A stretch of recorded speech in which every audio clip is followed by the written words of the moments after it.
Hello students, this is Sarita Agarwal and welcome to my YouTube channel Agarwal study point. इस वीडियो में बेटा हम करने वाले हैं क्लास 10 की मैथ्स का मैट्रिसेस का टॉपिक हमने लास्ट वीडियो में डिस्कस किया था, टाइप्स ऑफ मैट्रिसेस। उसमें हमने 8 टाइप्स की मैट्रिसेस को स्टडी किया था, है ना। उसको हमने डिस्कस किया था। नाउ अब जो हमारी ये वीडियो है वो लास्ट वीडियो की कॉन्टिन्यूशन में ही है बेटा, और इसमें हम क्या कर रहे हैं, इसमें हम डिस्कस करेंगे 3 different types of matrices are there, triangular matrices, comparable and equal matrix. ठीक है, लास्ट टाइम हमने 8 को डिस्कस किया था, 8 मैट्रिसेस को। अब हम 3 और मैट्रिसेस को डिस्कस कर रहे हैं इस वीडियो में।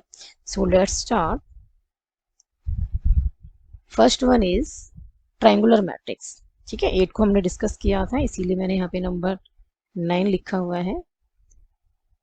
क्लियर, हम अपने प्रीवियस वीडियो में जो है वो 8 मैट्रिसेस को डिस्कस कर चुके हैं। Now this is the number 9।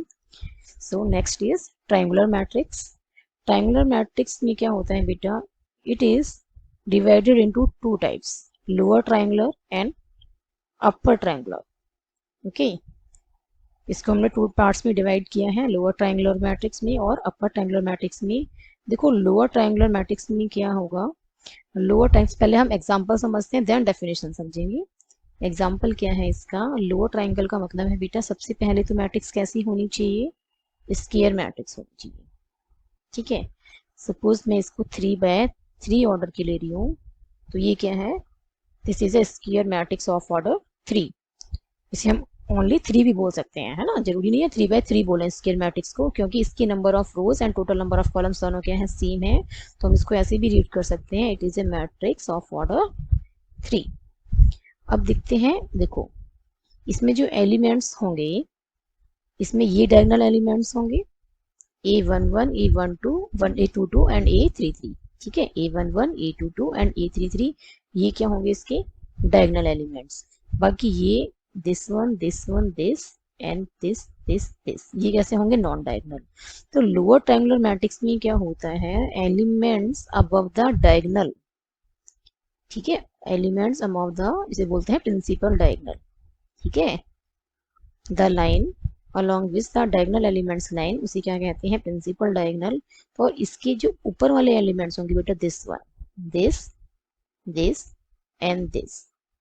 ठीक है, ये भी नॉन डायगोनल एलिमेंट्स हैं below the principal diagonal, and below the and above the principal diagonal, ये भी क्या है, नॉन डायगोनल एलिमेंट्स हैं। बट हमारी लोअर ट्रायंगुलर में कंडीशन किस पे रहेगी, अबव द प्रिंसिपल डायगोनल जो एलिमेंट्स होंगे वो सारे कैसे होने चाहिए, 0 होने चाहिए। बाकी किसी पे कोई रिस्ट्रिक्शन नहीं है। Clear, but they must be 0। ये 3 एलिमेंट्स जो है वो कैसे होने चाहिए बेटा, 0 होने चाहिए। इनको हम कुछ भी लिख सकते हैं। सो नेक्स्ट इज, इनको मैं कुछ भी लिख सकती हूँ, suppose A B C E F है and this is K। In elements को हम कुछ भी लिख सकते हैं। कंडीशन किस पे है, सिर्फ प्रिंसिपल डायगोनल के अबव जो नॉन डायगोनल एलिमेंट्स हैं वो सारे कैसे होने चाहिए, सारे कैसे होंगे, अबव जो होंगे वो नॉन डायगोनल ही होंगे। तो elements above the principal diagonal must be 0। ये होती है लोअर ट्रायंगुलर मैट्रिक्स। ठीक है, अपर ट्रायंगुलर में बेटा क्या होता है, इसमें उल्टा होता है। अपर ट्रायंगुलर में क्या होगा, इसमें नेम अपर है, तो जो प्रिंसिपल डायगोनल के जो बिलो वाले एलिमेंट्स होंगे ये क्या होंगे, 0। इसको भी मैं 3/3 ऑर्डर की ले रही हूँ, तो ये एलिमेंट्स कैसे हो जाएंगे, 0। और ये कुछ भी हो सकते हैं, है ना, 1 2 3, ये कुछ भी हो सकते हैं, इन पे कोई कंडीशन नहीं है, और ना ही डायगोनल एलिमेंट्स पे कोई कंडीशन है। क्लियर, इस पे भी कोई कंडीशन नहीं है। कंडीशन किस पे है कि अपर ट्रायंगुलर मैट्रिक्स में elements below the principal diagonal क्या होंगे, 0 होंगे। और लोअर ट्रायंगुलर में उल्टा है बेटा, elements above the principal diagonal क्या होंगे, वो 0 होंगे। Clear, this are the lower triangular matrix and this is the upper triangular matrix. देखो ये भी 0 हो सकता है, इस पे कोई कंडीशन नहीं है, ये भी 0 हो सकता है, इस पे भी कोई कंडीशन नहीं है। कंडीशन सिर्फ इतनी है कि जो भी प्रिंसिपल डायगोनल है उसके बिलो जितने भी एलिमेंट्स होंगे वो 0 होंगे इन case of upper triangular. Clear, next one is comparable matrices. Comparable matrices हैं। अब हमने क्या करना है, मैट्रिसेस को कंपेयर करना है, तो हमें क्या चाहिए, 2 मैट्रिसेस चाहिए। ठीक है, हमारे पास 2 मैट्रिक्स होंगे, उन्हीं को हम कंपेयर कर सकते हैं। Here I am taking a equals to a i j. ये देखो स्क्वायर ब्रैकेट से एनक्लोज किया हुआ है। ए आई जी किसको रिप्रेजेंट कर रहा है, मैट्रिक्स जो ए है इसके एलिमेंट्स को हमने किससे रिप्रेजेंट किया है, ए आई जी सी। ठीक है, फिर उसको किस में रखा है, with in the square brackets. तो अब ये क्या बन गया, अब ये करेक्शन हो गया। ठीक है, this is the matrix. Simple a i j किसको रिप्रेजेंट कर रहा है बेटा, ये एलिमेंट को रिप्रेजेंट कर रहा है। ठीक है, ये एलिमेंट को रिप्रेजेंट कर रहा है, बट हम इसको अब एनक्लोज कर रहे हैं किसके अंदर, स्क्वायर ब्रैकेट्स के अंदर। तो अब ये क्या बन गई, दिस इज द मैट्रिक्स। आपको दोनों का फर्क पता होना चाहिए, दोनों में क्या डिफरेंस है। ओके, ऐसे ही बी के केस में है, बी मैट्रिक्स है, इसके एलिमेंट्स को हम किससे डिनोट कर रहे हैं, small b c, small b i j. ठीक है, and are said to be comparable if they are of the same order. यदि वो सेम ऑर्डर की हैं दोनों मैट्रिसेस, तो क्या होंगे, वो कंपेरेबल होंगी। फॉर एग्जाम्पल ए का हमने ले लिया, एक मैट्रिक्स है वो एम क्रॉस एन। ठीक है, एम बाय एन ऑर्डर है उसका। बी में एक मैट्रिक्स ले लिया बेटा, बी का जो ऑर्डर है वो पी बाय क्यू है। कंपेरेबल के केस में क्या होगा, इफ एम इक्वल्स टू क्या हो जाए पी और एन इक्वल्स टू क्या आ जाए Q, then both matrices A and B are comparable matrices. Clear, वो कैसी मैट्रिसेस हो जाएंगी, कंपेरेबल मैट्रिसेस हो जाएंगी इफ दोनों का ऑर्डर क्या हो जाए बेटा, सेम हो जाए। अब m इक्वल्स टू p हो गया, e इसके इक्वल हो गया, m p के इक्वल, एंड n किसके इक्वल हो गया, k के इक्वल। तो अब दोनों को या तो ऐसे लिख लो, a m cross n, b भी क्या हो जाएगी, m क्रॉस n, या फिर कैसे लिख सकते हैं, a को लिख सकते हैं p क्रॉस q और b को भी क्या लिख सकते हैं, p क्रॉस u। दोनों का क्या मतलब है, दोनों ही केस में ये सेम है। क्लियर, कैसे भी लिख सकते हो, बिकॉज एम पी के इक्वल है एंड एन क्यू के इक्वल है in the case of comparable matrices. Next example देख लेते हैं। सपोज एक मैट्रिक्स ए है जिसका ऑर्डर है 2 3 4 5। ओके, एक और मैट्रिक्स मैं बी ले रही हूँ, इसमें मैंने ले लिया ए 3 x और y। ये दोनों मैट्रिसेस कैसी हैं, A and B both are of the same order. ये भी 2 बाई 2 की है और ये भी 2 बाई 2 की है, तो दोनों कैसी हो गई, कंपेरेबल हो गई। एक और एग्जांपल देख लेते हैं, जरूरी नहीं है कि स्क्वायर मैट्रिक्स ही हो। ए को मैंने ले लिया 2 3 4 5 6 7। अभी कितने ऑर्डर की है, इसमें 2 रोज हैं एंड 3 कॉलम्स हैं, है ना, 2 रोज हो गई और ये क्या हो गए, 3 कॉलम्स। नेक्स्ट बी हम जो लेंगे वो भी कैसे ऑर्डर की लेंगे, सेम ऑर्डर की, डिफरेंट नहीं लेना है, सेम लेंगे, कुछ भी ले सकते हैं आप। Yes, this is also 2 by 3 की है। तो ये दोनों कैसी होगी, ए एंड बी दोनों कंपेरेबल मैट्रिसेस हैं। यदि मैं एक और मैट्रिक्स लेती हूँ ए के साथ सी, इसको मैंने ले लिया दिस एंड दिस, इसका ऑर्डर कितना है 1 बाय 2, क्योंकि इसमें रो 1 है बेटा और कॉलम कितने हैं, 2 हैं, है ना। इसका ऑर्डर कितना है 1 बाय 2। तो यहाँ पे क्या होगा, A and C are not comparable, है ना, A and C are not comparable, are not comparable matrices, क्योंकि इनका ऑर्डर सेम नहीं है, बाकी सारे सेम है। ए बी और सी को हम लें तो बी और सी भी क्या है, कंपेरेबल नहीं है, बिकॉज इनका ऑर्डर भी क्या है, डिफरेंट है। Next one is equal matrices. देखो इक्वल मैट्रिसेस में क्या होता है, 2 मैट्रिसेस हैं A and B are said to be equal. पहली कंडीशन क्या है बेटा, first condition is they must be of the same order. उन दोनों मैट्रिसेस का ऑर्डर कैसा होना चाहिए, सेम होना चाहिए।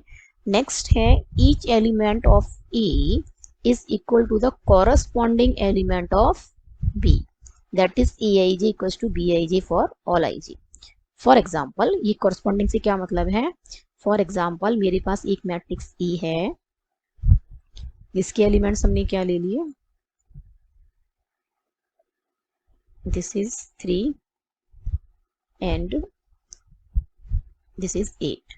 एक मैट्रिक्स हमने ए ले ली और इसका ऑर्डर 2 बाई 2 है, तो बी मैट्रिक्स कैसी होनी चाहिए, वो भी सेम ऑर्डर की होनी चाहिए, है ना। बी मैट्रिक्स कैसी होनी चाहिए बेटा, सेम ऑर्डर की होनी चाहिए। जरूरी नहीं है कि स्केयर मैट्रिक्स हो, ऐसी कंडीशन नहीं है कि स्केयर मैट्रिक्स हो, बस ऑर्डर क्या होना चाहिए, सेम होना चाहिए। ए और बी का ऑर्डर क्या है, सेम है। अब नेक्स्ट क्या कहता है कि each element of A is equal to the corresponding element. Corresponding का मतलब है कि जो इसका ये A11 है ना, A11 वो किसके इक्वल होना चाहिए, B11 के। यदि मैं इसको B से रिप्रेजेंट करूँ एलिमेंट को, तो ये B11 के इक्वल होना चाहिए, A12 B12 के इक्वल होना चाहिए, A21 B21 के इक्वल होना चाहिए, एंड A22 B22 के इक्वल होना चाहिए। यदि ये कॉरस्पॉन्डिंग एलिमेंट्स का मतलब है कि सेम पोजीशन पे, ठीक है। ए की हम यदि फर्स्ट पोजीशन की बात कर रहे हैं, तो बी की भी हम किसकी बात करेंगे, फर्स्ट पोजीशन की। इन दोनों पोजीशंस पे एलिमेंट कैसा होना चाहिए, सेम होनी चाहिए एलिमेंट की वैल्यू। ऐसे ही नेक्स्ट पोजीशन के लिए चेक करना है कि दोनों मैट्रिसेस में सेम पोजीशन पे एलिमेंट की वैल्यू सेम है या नहीं। यदि ऐसे ही सारी पोजीशंस पे एलिमेंट की वैल्यू सेम है, corresponding elements of A and B are same है, तो क्या कहेंगे कि both A and B are equal. तो क्या हो जाएगा, ए और बी इक्वल हो जाएंगे, बिकॉज ऑर्डर भी सेम हो गया एंड कॉरस्पॉन्डिंग एलिमेंट भी सेम हो गए। सपोज मैं एक और एग्जांपल लेती हूँ। ए के अंदर एलिमेंट्स हैं दिस वन, और बी के अंदर एलिमेंट्स हैं दिस वन, ठीक है। अब इसका ऑर्डर कितना है बेटा, इसका ऑर्डर हो गया 2/3, क्योंकि यहाँ पे कितनी रोज हैं, 2 रोज हैं एंड 3 कॉलम्स हैं। और इसका जो ऑर्डर है 1 रो है एंड 2 कॉलम है, तो इसका ऑर्डर हो गया 1/2। अब ऑर्डर ही सेम नहीं है ना, ए और बी का ऑर्डर ही सेम नहीं है। Order of A not equals to क्या है, order of B. Order of B के इक्वल है ही नहीं, है ना। इसका 2/3 है और इसका 1×2 है। इसमें नंबर ऑफ रोज 2 है, इसमें 1 है, इसमें नंबर ऑफ कॉलम्स ए में 3 है और बी में नंबर ऑफ कॉलम्स क्या है, 2 है। दोनों का ऑर्डर ही डिफरेंट हो गया, तो आपको सेकंड कंडीशन पे जाने की जरूरत ही नहीं है। कॉरस्पॉन्डिंग एलिमेंट्स को चेक करने की जरूरत ही नहीं है, क्योंकि इसके अंदर कॉरस्पॉन्डिंग एलिमेंट्स सारे बनेंगे ही नहीं, सिर्फ फर्स्ट और सेकंड ही बन रहा है ना, A11 B11 A12 और B12। उसके अलावा बाकी एलिमेंट्स को आप कैसे कंपेयर करेंगे, नहीं कर सकते, क्योंकि ऑर्डर सेम नहीं है। तो ऑर्डर यदि मैच नहीं करता है, तो आपको इक्वलिटी के केस में आप डायरेक्ट लिख सकते हैं कि A is not equals to B, ठीक है। फर्स्ट कंडीशन को ही देख के आप, फर्स्ट कंडीशन यदि आपकी इक्वल सेम हो जाता है, ऑर्डर सेम हो जाता है, तो आप सेकंड कंडीशन को चेक कीजिए कॉरस्पॉन्डिंग एलिमेंट्स को। यदि फर्स्ट कंडीशन बेटा आपकी फॉल्स हो जाती है, तो सेकंड कंडीशन को चेक करने की कोई जरूरत नहीं है। क्लियर। हमने क्या करना है, इफ फर्स्ट कंडीशन फेल्स हो जाती है ना, फर्स्ट कंडीशन फेल हो जाती है, फेल हो जाती है, तो no need to check second condition, to check second condition, है ना। सेकंड कंडीशन को चेक करने की आपको बेटा कोई जरूरत नहीं है। क्लियर। यदि फर्स्ट कंडीशन फेल होती है तो ये आपके 2 पॉइंट्स हैं जो आपको रिमेंबर रखने हैं in case of equality matrices. Equality matrices ही जो है वो टाइप्स ऑफ मैट्रिसेस में जो सबसे ज्यादा यूज होना है बेटा, एक स्केयर मैट्रिक्स सबसे ज्यादा यूज होती है, एंड सेकंड जो यूज होती है वो इक्वालिटी ऑफ मैट्रिसेस है, and then null matrix is very important, and identity matrix. ये 4 मैट्रिसेस जो है वो बहुत ही इंपॉर्टेंट है जो आपकी मैट्रिक्स में यूज होंगी, ठीक है। टाइप्स ऑफ मैट्रिसेस से रिलेटेड आपको कोई भी डाउट है, then you can write in the comment section. If you like my video, then like, comments and share my video, and subscribe my YouTube channel Agrawal Study Point.